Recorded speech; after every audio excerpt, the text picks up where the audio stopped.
ദഫ്രാനിൽ തമ്പടിച്ച നബിയും സഹാബത്തും. ദഫ്രാനിൽ താമസിച്ചു കൊണ്ടിരിക്കുന്ന സമയത്താണ് മുഖറബുൽ അംലാക്ക് മലക്ക് ജിബ്രീൽ അലൈഹിസ്സലാത്തു വസ്സലാം വന്നുകൊണ്ട് അള്ളാഹിൻ്റെ റസൂലിനോട് പറയുകയാണ്, മക്ക കുഫാറുകളുടെ തലകളാണോ നിങ്ങൾക്ക് ആവശ്യം, അതോ സമ്പത്താണോ? ഏതായാലും രണ്ടിലൊന്ന് തിരഞ്ഞെടുക്കാൻ നിങ്ങൾക്ക് അള്ളാഹു സമ്മതം നൽകിയിരിക്കുന്നു എന്ന് മഹാനായ മുഖറബുൽ അംലാക്ക് മലക്ക് ജിബ്രീൽ അലൈഹിസ്സലാം അത് കേട്ടപ്പോൾ സഹാബത്തിനെ വിളിച്ച് കാര്യം ധരിപ്പിക്കുകയാണ് ഹബീബായ നബി തങ്ങൾ. കൂട്ടത്തിൽ ചില സഹാബത്ത് പറഞ്ഞു, നബിയെ, നമുക്ക് സമ്പത്തല്ലേ ഇപ്പോൾ ആവശ്യം. ഇത് കേട്ട ഹബീബായ നബിയുടെ പൂമുഖത്തിന് വാട്ടം സംഭവിക്കുകയാണ്. വീണ്ടും അള്ളാഹിൻ്റെ റസൂല് പറഞ്ഞു, അബൂജാഹിലും ഖുറൈശി തലവന്മാരും എല്ലാം ബദറിലെത്തിയിട്ടുണ്ട് സഹാബ. അതുകൊണ്ട് വ്യക്തമായൊരു തീരുമാനം അറിയിച്ചാലും ഈ സമയത്ത്. സഹാബത്ത് പറയുകയാണ്, ഉരത്താറ് സഹാബാക്കൾ മഹ്ലൂക തടങ്കലിലും ഉടയോൻ റഹ്മത്തായിറക്കിയ റസൂലുള്ളാവേ വാരും നേൻ സമയത്തിലികൾ കോർമ അണുവും ഇല്ല ബാനികൾ സൗജാത്തും പൈന്തോരിൽ വസിയത്തില്ല പൊരുതും ദുറുമ്പൽ ദിമാവുകൾ അണിന്തതില്ല പൂരവീബിനകൾക്കുൾ വകുപ്പൊന്നും കരുതിയില്ല തീരക്കി കുറശിന്ന് നെടിൽമാരും പറിപ്പാണല്ലോ ജീന തിരുന്ന മുക്കാവുറുമാൽകൾ എടുപ്പതല്ലോ. സഹാബത്ത് നബി സല്ലല്ലാഹു അലൈഹി വസല്ലം തങ്ങളുടെ സവിധത്തിൽ വന്ന് പറഞ്ഞു, നബിയെ, നമ്മൾ പോരുന്ന സമയം സ്ത്രീകളോടും കുട്ടികളൊന്നും വസിയത്ത് ചെയ്തിട്ടില്ല. സ്ത്രീകളോടും കുട്ടികളോടുമൊന്നും വസിയത്ത് ചെയ്തിട്ടില്ല എന്ന് മാത്രമല്ല, നമ്മുടെ അടുക്കൽ ആയുധങ്ങളുമില്ല, സമ്പത്തും കുറവാണ്. അതുകൊണ്ട് ഖുറൈശികളുടെ അടുക്കൽ നിന്ന് സമ്പത്ത് കരസ്ഥമാക്കലല്ലേ അഭികാമ്യം.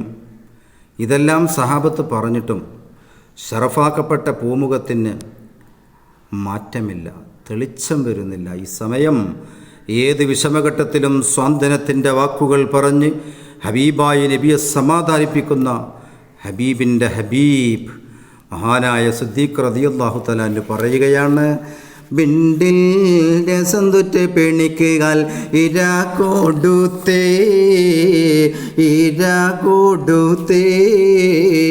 ബിരാക്കാരു ശുദ്ധി കുരത്തപ്പോൾ ഹബീബുല്ലാവേ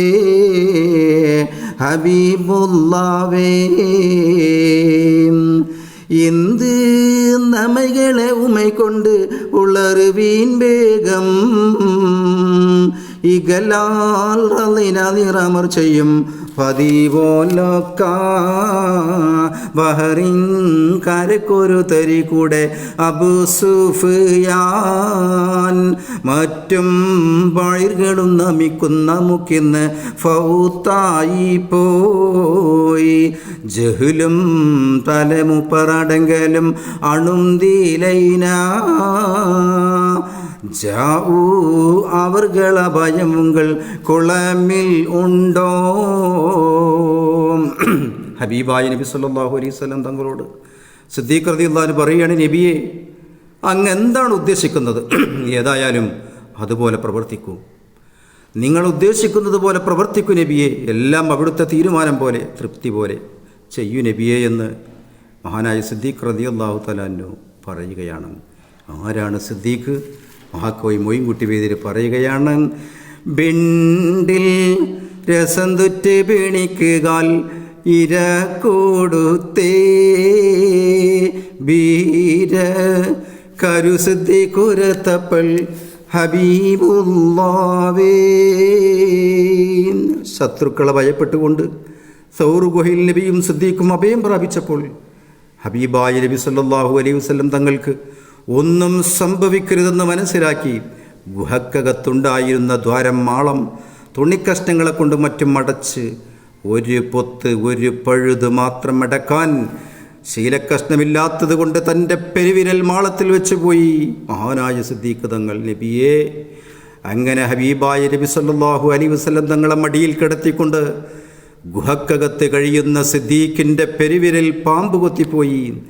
വേദന കടിച്ചിറക്കാൻ കഴിയാതെ സിദ്ദീഖിൻ്റെ കണ്ണിൽ നിന്നും കണ്ണുനീര് ഹബീബായ നബി സല്ലല്ലാഹു അലൈഹി വസല്ലം തങ്ങളുടെ മുഖത്തേക്ക് ഒറ്റി ഒറ്റി വീഴുകയാണ്.